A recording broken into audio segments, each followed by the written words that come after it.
Cric, crac, croc, le conte est hors du sac. Il était une fois une montagne très haute dans un massif très lointain. Personne n'avait jamais réussi à atteindre son sommet. Et pourtant, de nombreux alpinistes avaient essayé. Certains n'étaient pas revenus, les autres avaient tous dû faire demi-tour. Pourtant, ils parlaient d'une simple pente de neige jusqu'au sommet, rien de plus. Mais personne ne l'avait atteinte. John était un alpiniste. Il avait fait quelques très belles courses, avait foulé la glace et le granit de nombreuses fois, et ne rêvait que de donner son nom à un sommet. Le sommet le plus fantastique du monde, bien sûr.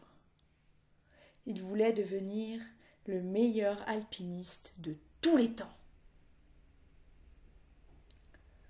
Dès qu'il entendit parler de cette montagne, vous imaginez bien, il devint complètement fou. Il ne pensait qu'à ça. Il s'entraîna encore et encore, plus fort que jamais, et un jour, il partit, imaginant l'admiration de tous lorsqu'il aurait conquis le sommet. Il remonta une vallée, abandonna les arbres, les sapins. Dans un paysage de pierre et d'air, il chercha la moraine, remonta le glacier, trouva une grande dalle de rochers froids comme la glace, prit pied sur une vire.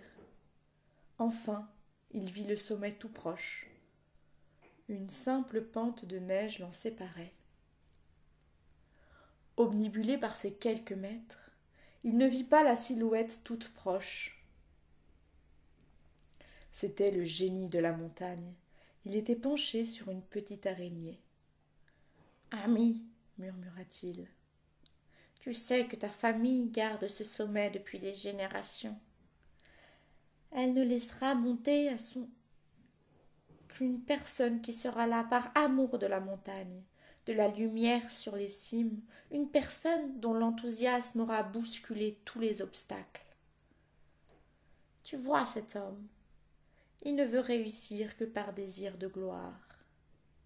Ami, tu vas sans doute mourir, mais c'est le moment.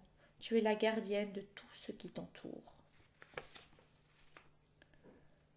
La petite araignée réfléchit un instant, puis elle s'élança sur la neige. Elle sauta sur John et le mordit à travers son lourd pantalon.